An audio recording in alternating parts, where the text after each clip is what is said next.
Yang perlu dipahami bahwa pelimpahan jasa ini sebenarnya menembus ruang dan waktu, sehingga semua kembali ke diri kita. Pelimpahan jasa ini benar-benar akan melimpah ya. Tentu kalau kita melakukannya dengan cinta kasih, ketulusan maupun konsentrasi.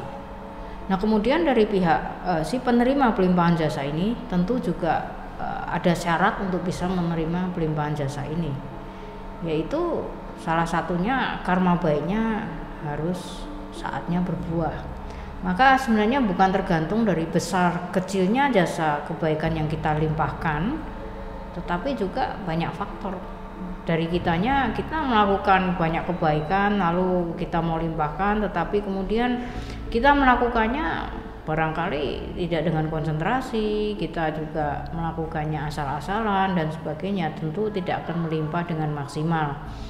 Demikian juga si penerima ini kalau memang saatnya baru berbuah karma baiknya itu hanya kecil ya, walaupun Anda memberikan satu kebaikan yang besar gitu, tentu dia juga akan menerimanya kecil. Jadi tidak tergantung dari besar kecilnya juga. Jadi dua sisi ya, dari si pemberi maupun si penerima. Kemudian dari sisi sebagai anggota sangha, bahwa sebenarnya kami ini bukan yang melakukan pelimpahan jasa, tetapi kami mendorong supaya kebaikan-kebaikan yang Anda lakukan itu supaya bisa berbuah, kan kami sebagai ladangnya ya. Sehingga kadang yang perlu dipahami bahwa kadang orang ketika melakukan pelimpahan jasa semacam hanya pasrah aja kepada kami, itu salah. Karena harusnya yang betul-betul konsentrasi ya kan, kemudian melakukan pelimpahan jasa ya Anda sendiri, bukan kami gitu loh. Nah, dan itu juga nggak perlu harus ketemu gitu. Gimana harus ketemu bla bla bla bla, kalau nggak ketemu nggak mantap, siapa bilang? Karena nggak ada urusannya dengan ketemu atau nggak ketemu, tapi bagaimana Anda melakukannya dengan tadi itu, cinta kasih, ketulusan dan konsentrasi. Nah, bahkan ketika Anda melakukannya dengan penuh cinta kasih, ketulusan dan konsentrasi ya, mungkin bimbingan secara online saja bisa berpengaruh. Jadi pernah ada sebuah cerita, waktu itu ada umat kalau nggak salah tinggalnya di Binjai, itu baru meninggal suaminya. Kemudian anaknya, pas waktu itu saya lagi di Medan, anaknya datang ketemu saya, menyampaikan bahwa papahnya itu meninggal dan minta pelimpahan jasa. Terus tanya ke saya, bisa nggak kalau mamah dan lain-lain yang lagi ada di Binjai sekalian pelimpahan jasa. Jadi video call ceritanya, online gitu. Saya bilang nggak ada masalah, yang penting mereka mengikuti dengan penuh kekusyukan tadi, cinta kasih, ketulusan dan konsentrasi.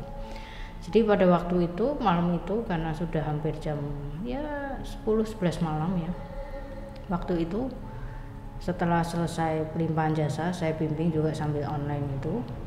Kemudian saya menyampaikan ke anaknya bahwa biasanya pelimpahan jasa kalau melimpah itu terutama ini kan khusus ya, dikhususkan namanya untuk mendiang tertentu ya, itu biasanya akan lebih kelihatan dalam arti si mendiang itu biasanya akan bisa menemui kita, apakah melalui mimpi ataupun bagi yang indigo itu yang mungkin memiliki penglihatan, itu mereka bisa melihat mereka berubah seperti apa, bisa berpamitan ketika misalnya mau jadi manusia, dan mereka menjelang itu mereka bisa berterima kasih. Jadi waktu itu saya sampaikan ke anaknya ya, nanti kalau memang pelimpahan jasanya melimpah, biasanya sih menurut pengalaman saya dalam maksimal 1 minggu aja udah kelihatan bahwa si mendiang ini berubah, mungkin berubah penampilannya, atau dia lebih ceria, dia berterima kasih atau apapun itu. Nah, jadi saya menyampaikan ke anaknya ya, dan belum disampaikan ke mamahnya waktu itu. Rupanya mamahnya waktu itu malam itu udah langsung mimpi, padahal belum disampaikan waktu itu.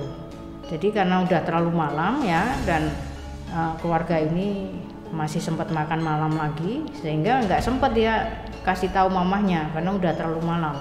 Nah rupanya pada malam itu juga selesai pelimpahan jasa itu, si mamanya ini, berarti istrinya ini, yang istrinya meninggal ini, dia bermimpi mengenai mendiang suaminya yang sudah ceria, bahagia, berterima kasih.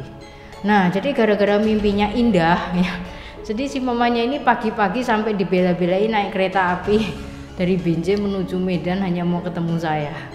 Jadi ya ini, padahal sebenarnya nggak ada hubungannya, dalam arti apakah saya ikut membacakan pelimpahan jasa atau enggak, sebenarnya tidak ada hubungannya. Tapi karena si istrinya ini juga dengan penuh kesungguhan kan, dia juga dengan penuh cinta kasih, ketulusan, konsentrasi, maka menjadi maksimal. Nah sehingga akhirnya apa, pagi-pagi tahu-tahu kan si mamanya ini udah sampai di Medan ini, dan kaget dia diceritain bahwa dia mimpi papahnya bla bla bla bla gitu kan. Jadi akhirnya si anak ini kaget kan, oh ya kemarin ayah ngomong katanya kalau pelimpahan jasa itu melimpah itu harusnya dapat mimpi atau mungkin bisa dapat penglihatan apa gitu. Nah rupanya kan sinkron. Nah jadi ini salah satu contoh aja. Jadi sebenarnya ketika melakukan pelimpahan jasa itu Anda yang melakukan, bukan saya ya. Sehingga ketika Anda betul-betul melakukannya dengan niat yang ketulusan, dengan cinta kasih ya kan, dengan penuh konsentrasi supaya mendiang ini bisa terlahir di alam bahagia, kemudian bisa hidupnya lebih enak. Nah tentu ini akan melimpah.